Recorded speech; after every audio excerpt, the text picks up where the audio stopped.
Hey everyone, it is the Uncensored match build-up. Liverpool versus Leipzig over in Germany. Dan Club is our man on the ground over there, so keep your eyes peeled on our socials for all kinds of fun stuff, including him being up outside of Woolworths at 7 o'clock this morning, which I was not. I'll be honest, I wasn't here for. I was very much fighting out of bed. I did not need to... Not enthused by seeing other people more enthusiastic. Not at that time of the morning, Chloe. Chloe was here at 20 to 8 this morning for the broadband engineer. You didn't show up till everyone else was here. Still here. He's still here. At least he'll stand up. So yes, Chloe is with me. And Sam Mill from Mrs. Anfield joins us as well for this one. What time are you up this morning? About 7, so nice. Not the same as Chloe. But would Dan be an hour later though? 8 o'clock? Is that all right? It's still disgusting to be out looking at shops at 8 o'clock. He messaged me at like 6 to tell me about his room and how mad it was. So that's what I woke up to. Fair play to him. Right, Sards, yes, welcome to our guest today. We're going to be talking about the match, of course, in the Champions League on Wednesday. Yeah, I'm looking forward to this one. I really am. Good to see the Reds back in Champions League action. Before we dive into it, I just want to let people know, you might have been following the story of me getting my dad's book published, but it's published. It's a real thing. I have a copy in my hand right now. This is the special edition, and the special editions are available exclusively on redmenmerch.com, so if you want to grab a copy of the Man Who Stole the World Cup, the 40-year almost in the waiting John Machin first sci-fi football novel, then you can do the author signed editions. The only place you can get them is on redmenmerch.com. So if you've got young football fans in your life, or if you're young at heart and you like interesting sci-fi stories, in the sort of oeuvre of Doctor Who, but very much cross with football, then yeah, do go and check those ones out. Thank you. So yes, the footy. Leipzig, Chloe, very top line on them, joint top of the Bundesliga, and as joint top as you can be, given that Bayern are just in free scoring form so far this season. So they have a significantly worse goal difference, but they are up there after 7. They've only scored 11, but they have also only conceded 2. So it's going to be, again, to be very basic on this, they should offer less of an attacking threat, but it's going to be a difficult team to break down theoretically.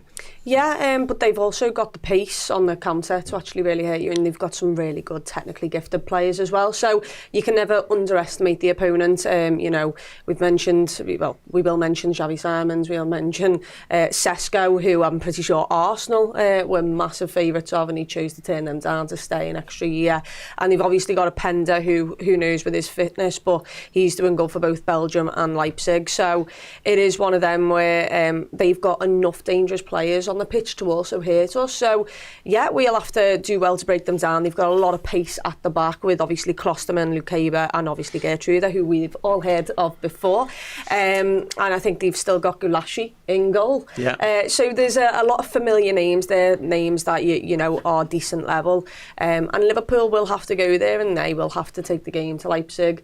They have to keep the door locked, but also, we've got to try and create things, because we've got 2 big games at home coming next in Leverkusen and Real Madrid, and although they're your home games, they're not nailed on winners because of the opposition that you're facing. So you really do need the 3 points at Leipzig. It's a great point Chloe makes there, Sam, is that if you can somehow go away and get 3 points, it puts you in such a strong position, because he's right, in any normal situation, all your home games should be absolute bankers. And listen, they might yet be, but that's the point. Our 2 toughest opponents do come at Anfield, which is great, but also something Chris has been keen to stress since the draw was done. You need those points, and they're less guaranteed when you've got opposition of that quality. And this is probably our 3rd most difficult game as well. So actually, we've got a really difficult run in the Champions League here. If we can get 3 points on the board, it doesn't half set us up well. Yeah, as we all know, these fixtures have come so close together. Bayer Leverkusen, Madrid and Leipzig, probably the 3 most difficult all in a row. And so we needed those 6 points from 6 to start with, because once you get to the end of this next 3 Champions League games, we'll have played 5, and we'll have a much better idea of the table as a whole and how many points we'll need. And you don't want to be going into that last game against PSV needing a win away at Slot's old rivals. So we'll have a much better idea kind of where we're at after these 3 games. But Leipzig, like with the Premier League, Chelsea getting a win against Leipzig would be some way to start off. Yeah, just in terms of the Champions League for Leipzig so far, down in 29th place in the table. I mean, mad. I mean, I didn't expect them to be that far down, if I'm honest, but they have lost both of the games so far. They've actually got a -2 goal difference. They've conceded 5 goals in the Champions League in 2 games so far. Would it be ridiculous of me to ask you who those 2 losses are against? I know. Oh. Only because I researched it. Okay, the most recent one was Juventus. They lost 3-2, which is mad that because was a good game. Vlahovic was brilliant in that game. Scored a belter of a second goal in that one. But you've had the keeper sent off as well, so they actually they managed to turn that round with 10 men. So that was a bit of a heartbreaker for Leipzig. And because I can't remember off the top of my head, Atletico away. Came from behind as well. I think it was a last-minute goal. So does that? Although it's only been by 1 goal. Although they've lost, it has only been by 1 goal and it's been close. We've also just mentioned quite a fair amount of goals that they've conceded there in 2 games. So it might just be in the league when they're coming up against, no offence, but lesser opponents, might be able to keep the door locked. But, you know, in the Champions League, in this new format, when every single point is needed right now, because you just don't know where you're going to end up, people going for it, clearly they are feeling the pressure. Well, that's interesting. Just to go back to the Bundesliga, the teams that they have played so far. They haven't conceded in 5 games in the Bundesliga. So. Well, this is, you know, and these are valid points, but I think the Champions League one, it's one of those situations where is the Champions League stuff more relevant than the Bundesliga? I mean, that's ultimately the competition we're playing, and we know they can be tight, and they would take so much encouragement from knowing that they're capable of keeping the door shut. But I would be looking at 5 goals conceded in 2 games rather than 1 or 2 conceded in 7. You know, in the Bundesliga is definitely something a little bit more promising for Liverpool. But you know, they beat Leverkusen already in the league, but they beat Bochum, they've beat ZF Merselwitz, which I have to hold my hand up and say I've never heard of them. That might be, or maybe I'm not hipster enough in my footy anymore. They drew 0-0 with Union Berlin. Then they obviously lost to Atletico in there. They drew 0-0 with St. Pauli. Beat Augsburg 4-0, lost to Juventus, and then the last 2 games they beat Heidenheim 1-0 and beat Mainz 2-0 So you've named away. 3 teams there that I think are really good teams, and against all 3 teams, I mean, they've beat Leverkusen, which fair absolute play to them, but the other 2 teams there that are massive, who have nothing to do with the Bundesliga, they've lost in those games. And obviously, look, the league, the problem that they have right now is that they desperately need the 3 points as well. Because once again, we just don't know how good the top 8 are going to be. Then you're going to be in the knockout rounds, and you might get an AC Milan situation where, like AC Milan v RB Leipzig, that's actually a really interesting tag. So it's one of them where they need those 3 points. They are at home, and I've got no idea. I haven't even looked at the rest of their fixtures, because it would just be simple if we were on a little bit of a group stage and I had a clue. But right now, I've got no idea. Well, actually, just for talking's sake, they've got, well, there you go. They've got Celtic away. Is their next Champions League game, which, given how Celtic have been the goal difference whipping boys so far. Didn't they win the last time out? It was like their first win in the Celtic. Champions League. They won 5 or 6-0 against Slovan Bratislava and then got battered by Dortmund. So that won't be an easy game at Celtic Park. If Leipzig can't beat Celtic, then they've got no right being in the Champions League knockout stages. I think that's fair to say. Then they got Inter Milan away from home as well. Easy. So this is one of those where I think they would be looking at this as the toughest. I think I just saw Villa as well, which, Jesus Christ. So Aston Villa at home on match day 6 for them to come. Sporting are another one later on match day 7, and match day 8 as away at Sturm Graz. So it's a mixed bag, but it's you have this with football teams sometimes that they're going well in the Bundesliga, but it's very early in the season. And bear in mind that I'm happy to extol the virtues of Liverpool sitting top of the Premier League when it is very, very early as well, and everything's encouraging for them. But it's not like it's not sewn up. We've done this in the Bundesliga loads of times where you get to this close to the stage of the season, you go, well, Bayern Munich aren't top, or maybe this is the time for someone else to rise. No, it very rarely is. So anyway, there's definitely a lot of tough fixtures on the horizon for Leipzig, and hopefully they can go, and if they're going to go and get points, let them go and get them elsewhere and not our particular ones. Just a brief look then at some of the star performers for them so far this season. In terms of top goal scorer, Benjamin Sesko, 6 goals and 3 assists for him in all comps so far. Luis Apenda, 5 goals and 2 assists, and Xavi Simons has got 3 goals and 2 assists as well. Obviously Simons, or Simons if you will, and most of us will have seen quite a lot of him, Sam, over the summer, just because of the Dutch thing where we were all keeping an eye on Cody and Virgil and co, that he was definitely one who caught the eye. He looked great, but I'm not sure about his end product. Overall, definitely, I think we said this against AC Milan as well. We were all very kind of wary of their attackers, and ultimately they never really did much after the first 5 minutes. And given how well Trent and Robertson after the first 10 minutes defended against Chelsea's wingers, who you'd probably say are as good as Xavi Simons, you've got to be confident going into the game. But as you say, I mean, if you're playing for the Dutch national team, you've got to be half decent, and as we've seen, he is. Yeah, I mean, unless it's Memphis Depay, who's dog shit. Yes. Where is he now? Is he still at Atleti? Please tell me now. I think so. Oh God. Whatever. He's got a great agent, him. That's what I'll say about Memphis Depay. This is a Klopp derby, clone. The question is, and has he? I don't think has he started that role. No. Yeah, so he hasn't. But wonder whether we'll see him in the crowd, maybe. I mean, maybe. I mean, clearly you can see what the rest of Germany have thought of that, by the way. I mean, mine's the thing that they put up, like, are you forgetting who made you? And I was like, oh, okay, well, I'm not getting involved in that. It's got nothing to do with me. Against Leipzig as well. Yeah. So Klopp would be a brave man, I'd say, to show up this week. I mean, I'm not sure about that. He's received a lot of hate. We said this on the podcast the other week. Like, I don't know, maybe I see the human side of it more, and I know that, like, the footballing culture in Germany, I have a massive respect for it, and that's why the Red Bull group is so detested, because they've done everything in their power to sort of break the sort of fan ownership model that's really, you know, taken a brilliant route in the German pyramid. But I just want Jurgen Klopp to be happy, and he's obviously chosen this. So if he's chosen this, then he's done it because it's going to give him a good life. I'll let him have the good life. But yeah, they are not pleased with Jurgen. I respect that though as well from German fans, because look, Klopp, I will forever love Jurgen Klopp, but fair play to those fans who are sticking to what they believe in, because that model completely ruins the rest of the league, doesn't it, really, with that.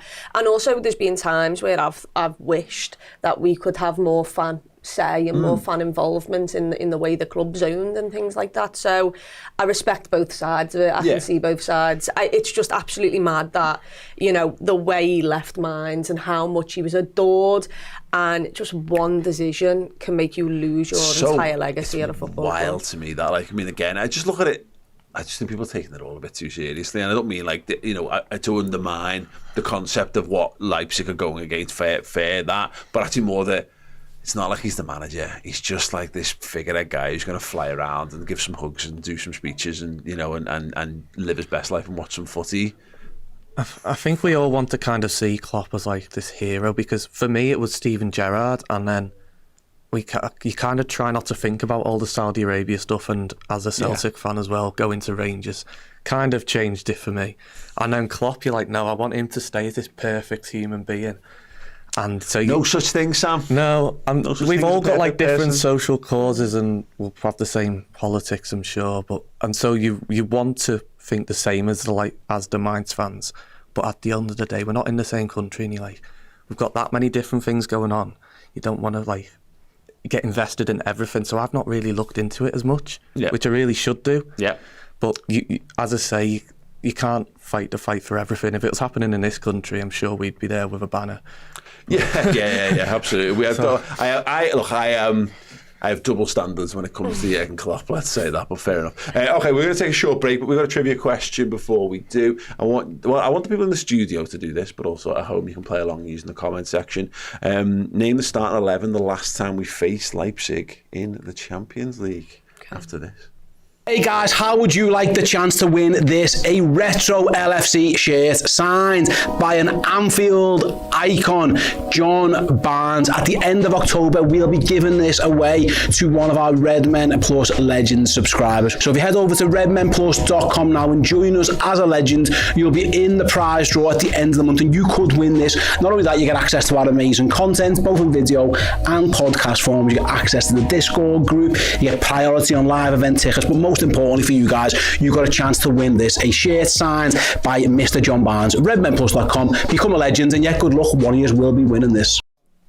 Yes, thank you so much. Do get involved over on redmenplus.com if you want more amazing Redmen content, documentaries, features, interviews, but also if you join as a legend tier subscriber, you get your name in the hat to win signed Liverpool gear every single month. And thank you very much to Tenny McIver with his comment here. It says, I've got a copy of the book signed and everything. Yeah, brilliant. Thank you so much. I hope people are enjoying it. If you have enjoyed the book, then let me dad know, because he's just a wreck now, because I've done all the promotion and the publishing and all that kind of stuff. He just wants to know if people have enjoyed it or not. Whereas people go, it looks really good. I'm like, well, that was my responsibility. You got Yoni to do the cover. It all looks the business, but please do get in touch with at MateUnite on Twitter if you've enjoyed reading the book so far. Another little thing before we do the answer to the trivia question: we are live from 10 a.m.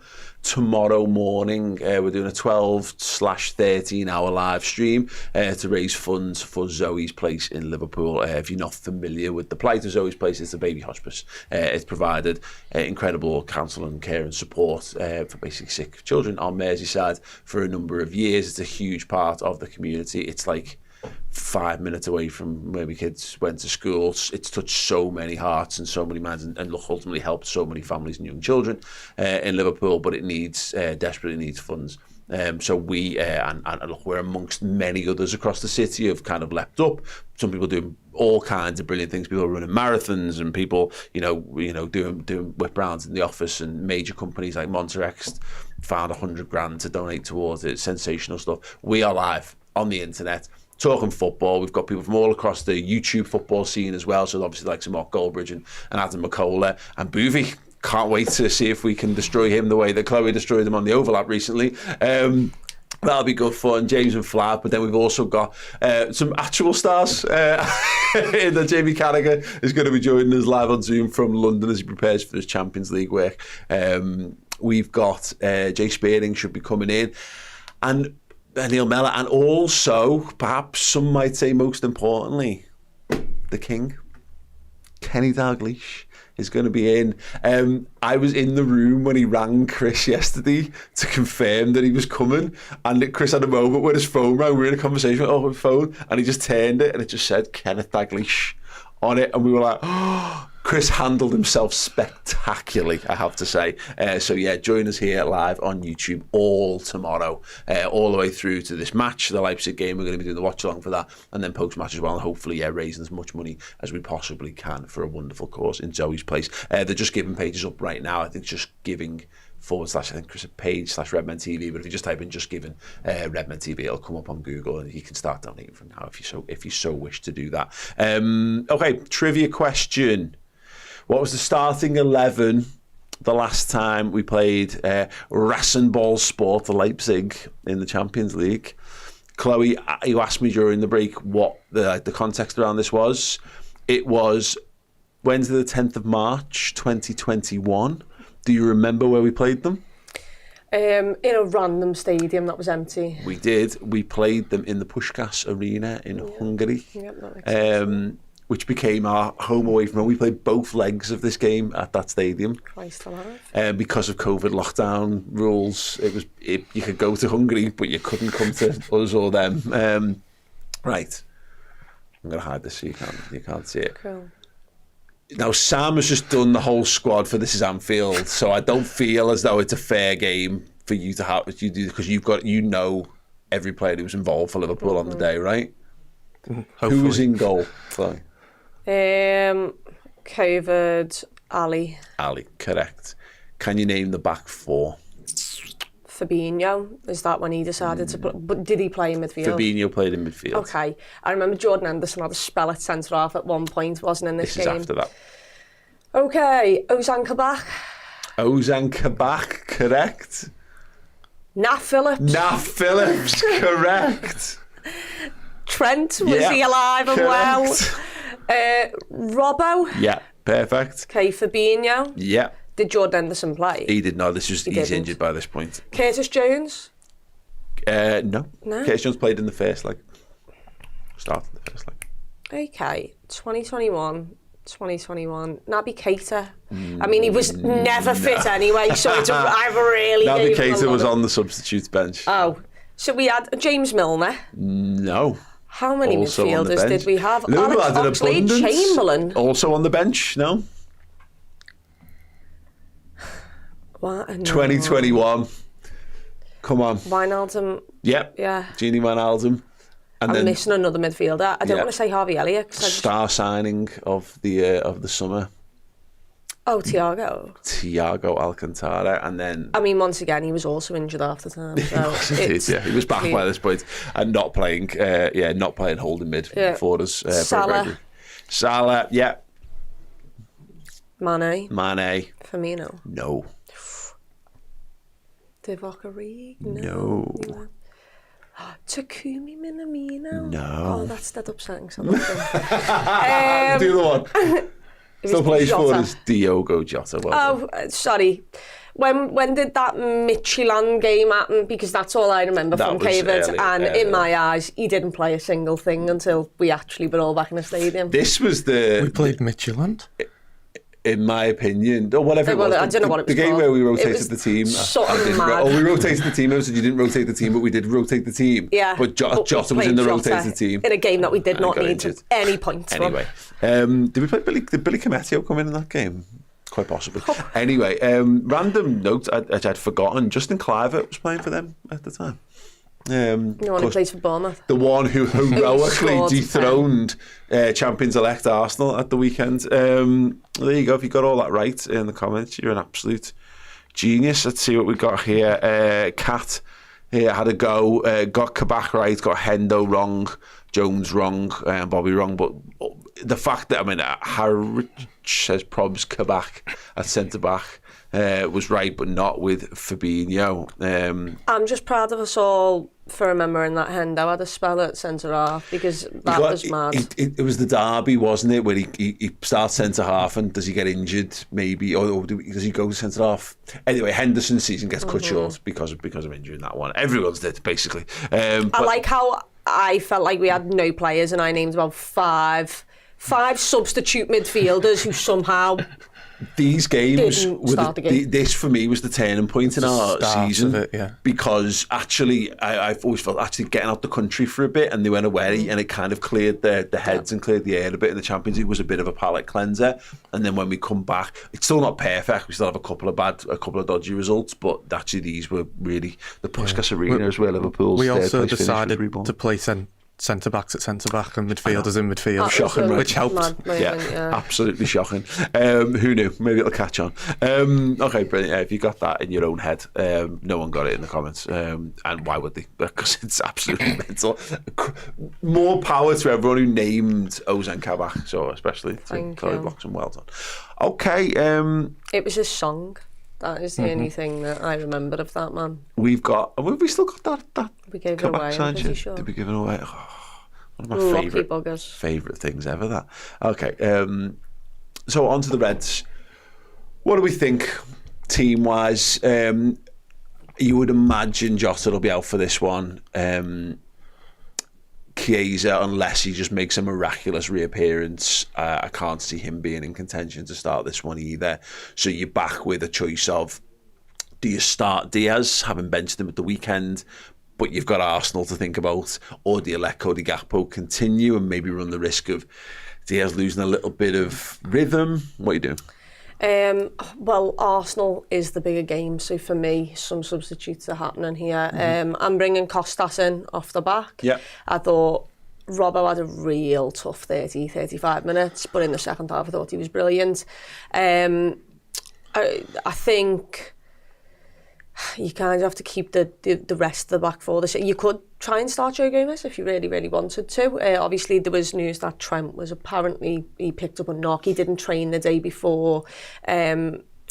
Chelsea, but then did play Chelsea, got subbed off for Joe Gomez. Well, question on that one.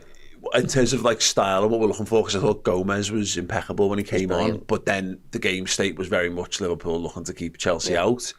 Would you, I'll come to you on this, Sam, would you be starting Gomez at right back in this one? Would you start him centre half? Or would you just go Conor Bradley if you were going to rest or rotate Trent? I think the logic suggests that if you were going to rest Trent for this one, Gomez plays, because I think this might be our toughest, probably our third toughest game of the group, especially defensively anyway. But it's interesting because we've kind of had a Champions League side and a Premier League side until now. So if you look at Tsimikas has come in for them all, Gakpo's come in for them all. But it's almost going to be the other way around now because we rested the South Americans at the weekend. Yeah. And something that maybe changes things a little bit as well is we sort of had West Ham as the League Cup tie to look forward to and say, right, we'll play the first 11 every game and then that's when you get your rest. Whereas now it's Brighton in the Cup. Mm-hmm. I'm fine losing that if I'm being 100% honest. If it gives me too. Maybe I'm too much of a purist, but for me, that's another game where it's like, especially playing them at the weekend, you don't want to lose. It's the third game though. Like, it is not as important. Like, I would love to go on a League Cup run, and look, if Liverpool have to pick up a trophy in some capacity, even when they're not challenging for the titles and things, because you've just got to do that to tick over. Mm-hmm. So I understand how important it is, but at the same time, you are 4 points ahead of Arsenal. You can go 7 points ahead of Arsenal, having played at the Emirates away. Yeah. Like, that's ridiculous. City also, look, they are struggling at the moment and they're picking up wins, but you cannot give them a bit of leg room because they will just take it and they'll improve from there. You need to put the pressure on all of them, you know. And look, Liverpool, I have to be careful not to get carried away because Liverpool might not be ready for the title challenge, and I don't think we should begrudge that if that's the case, because it is a new manager. So far, so good. Let's continue to enjoy it sort of game by game. But you are right. I can't help but then look ahead to these kind of fixtures down the line of having a bit of breathing room around City would be helpful, but I don't think you ever get that. Yeah. So they're running at the ragged edge with injuries. I want them having to continue to work super hard and not feeling like they can take the foot off the gas at any point. But that's the path to madness. Can I also just say, the reason I didn't mention Conor Bradley is because he was not a part of the squad against Chelsea. So, like, I'm just assuming that he's injured. He was ill, I think. Was he just ill? ill? There's been quite a few of them. I think Trent was ill as well. I think Trent had a bit of illness as well. Right. Okay, so he could very well be back for this game, and in that case, you can do that. Either Gomez can take one of the centre halves, and you could even make a half-time substitution if you really wanted with them, like we did last season. But once again, this is a different level of quality. It's just, as you say, I think your point is interesting, Sam, is that we haven't rotated loads, but the ones where we have are obvious. So I would be surprised if Tsimikas didn't come in, and I'm fine with that, to be honest. It is just that thing of the Diaz stuff. I think we had to be careful with them, and we had to be careful with McAllister, and there's no need to run them into the ground when you've got perfectly capable deputies. But I do think I would be going against the trend so far, and I would stick with Gakpo on the left-hand side. And actually what I would then probably do is bring Salah off on 60 for Diaz, let Gakpo have the 90 because he's then not going to start and have a smaller role to play against Arsenal, and then you rest in Salah, but you're keeping Diaz, as fresh as you possibly can as well, maybe, because Darwin's going to have to start this one, I would suspect. And I'm cool with that. This could be a good game for him, and he needs to get into rhythm because we might need him again against Arsenal. The midfield is interesting because I think his tactical approach for Arsenal determines whether Curtis Jones or Dom Szoboszlai starts this game, and I think it will be Curtis Jones. Just if it was any other away game aside, not the Etihad, if it was another easier away game, I reckon he says, go on then, Kurt, you've deserved this.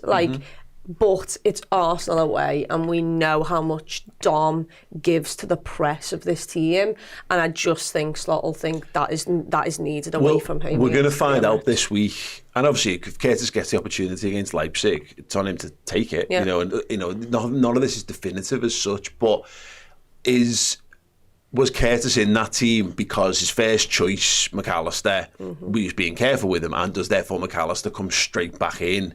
Or is Curtis Jones capable of playing so well that you've got to redefine your pecking order a little bit? Because, you know, we were, I mean, Sam, you weren't here for this, but we were singing the praises of Curtis Jones on the podcast on Monday, and maybe even getting a little carried away over it, you know, in the face of McAllister. But that is going to be interesting, because if Curtis Jones plays well, in my opinion, from what I saw against Chelsea, that's a replicable thing. You know, he was not just anchoring the midfield, he was doing his defensive work, but he was getting in the box.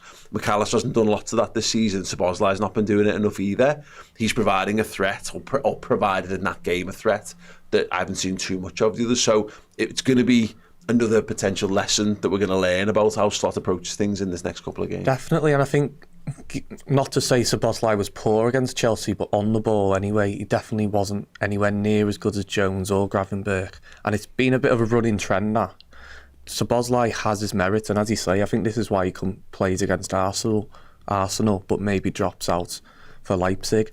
What I would say, though, is it's a slightly different role to what Jones was playing. It's not like a 4-3-3 where both your wide midfielders are basically doing the same thing.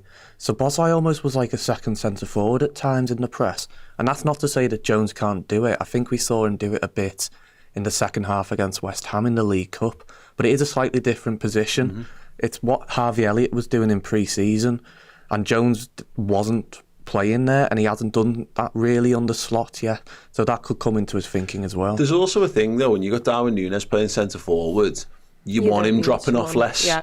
So actually he can go and stretch defences a little bit more. So all of a sudden, Szoboszlai's pace is really important to us, I think. Actually, just because we haven't got such a super fast. Yeah. Jota's not super quick. Salah's not super quick anymore. Gakpo's not electric. Diaz is our real pace, and even he's lost half a yard since the injury. But Darwin is rapid. So actually, you might be able to jiggle it round. Szoboszlai, I think we've got to be careful with him. We keep asking, because physically there's nothing wrong with him. Look at him. Look at his engine. Look how much running he does do against Chelsea. You're right. I don't think he impresses on the ball, but keep saying off the ball. He's constantly closing the goalie down. He's running all over the place. So he looks physically fine, but you reach a point where you lose output. We had this with Diaz, you know, where you ask them to do so much running that when they get into the fine margins of a football match, they lose something to their game. So I wouldn't be opposed to, something I proposed a few weeks ago, if Darwin becomes the lead striker, maybe try McAllister in behind him, because actually all of a sudden you've got someone there who loves to thread a pass, and can actually be setting him off instead, as opposed to what you want from Szoboszlai is Jota's dropping in, and Szoboszlai's supposed to be going in behind him. So yeah, it will be definitely interesting in that. Any changes at centre half? Anyone? I think the difference is, with the previous Champions League games where we did rotate, this is a different level, and so you could almost say, Tsimikas probably will play on Wednesday, but you could say, I don't mind Tsimikas dropping out, or I don't mind Gomez coming in. Not that that's to say Gomez or Quansah are a massive drop-off at all, but this feels like a different level. This feels like a team that would be top of the Premier League. AC Milan and Bologna, I'm not convinced they'd be Champions League in the Premier League. And so, whereas before Slot will have been pretty okay with making those changes, I think he sticks with Konate and Van Dijk for this one. Okay, it's an interesting one. It goes down that pathway of, you don't want to make too many changes, but also I'm a shithouse and I want us to be as strong as possible for Arsenal, and it's whether he trusts the team. You know, Klopp would always put out the weakest team that was capable of winning the football match. So, you know, he would make maybe 3 or 4 changes, and then, you know, you wouldn't need to like go and then beat them 4-0 or 5-0 or whatever, but you knew you had enough in the tank to then go again and replicate it in the game that followed. So I would, if it was me, I would be putting Tsimikas in, I'd be putting Bradley in, and I would consider changing one of the centre halves. But you're right, this is the team that are joined top of the Bundesliga at the moment, and I might just be being really, really disrespectful to yet another European league. So I'll be careful on that one, because I don't mind the Bundesliga, even though it's crap. So in terms of other Champions League fixtures, any of the standout ones this midweek? Oh my God, is that today? Madrid Dortmund? Yes. Bit of me though. Madrid at home to Dortmund. Good spot, Chloe. Champions League final rerun. Yeah, Juventus taking on Stuttgart. Milan have got Club Bruges. Arsenal have got Shakhtar Donetsk, which I am astounded that that's not a Man City fixture, but it is an Arsenal fixture. There you go. Have a little look down. Aston Villa host Bologna. Brest have got Leverkusen tomorrow at 5:45. City have got Sparta Prague. That also Barca. sounds like a City fixture as well. Yeah. To be fair, we had them last season, so we can. That was in a different competition though. They were actually one of the better teams in that competition. Yeah. Barca Bayern could be a banger tomorrow at 8:00. Not that we'll know because we'll be busy. Madrid Lille is quite good. Yeah, some decent fixtures in there. Atleti, not Madrid. Yeah. And Salzburg, Pep Liners of Salzburg, desperate for any kind of happiness in their lives, take on Dinamo Zagreb at home. Okay. Score predictions? I hate this. Yeah, I hate it. It's YouTube though. It's standard football content for. 3-1. Okay. So. I think we might go behind. Slot has been very good so far this season, and this is almost a backhanded compliment, but I think we've maybe had to adapt in games at times, and against the best teams maybe that'll kind of haunt us a little bit at this. So I think maybe I'll go with Chloe 3-1. Yeah, I want a clean sheet, so I will say You've just made 3 changes in the back 4. that's how crap the Bundesliga. I'm joking. I 2-0 Liverpool. That'd be fine with me. That will be absolutely fine with me as well. What do you think? Let us know in the comments section underneath. Yeah, as I say, loads of boss stuff coming up. Please do consider buying my dad's book because I think it's wonderful and I hope you will too. And do join us all day tomorrow. We're going to need some support, just moral support in the comments to get us through. It's a long old day here at Redmen. So yeah, and obviously it is all for a fantastic cause as well. So yeah, please do come and join us on the YouTube channel from 10 a.m. tomorrow all the way to after the Liverpool-Leipzig game as well. Thank you so much to Sam. Thank you so much to Chloe, and thank you so much to the people who've joined us here live on YouTube. We'll see you all tomorrow.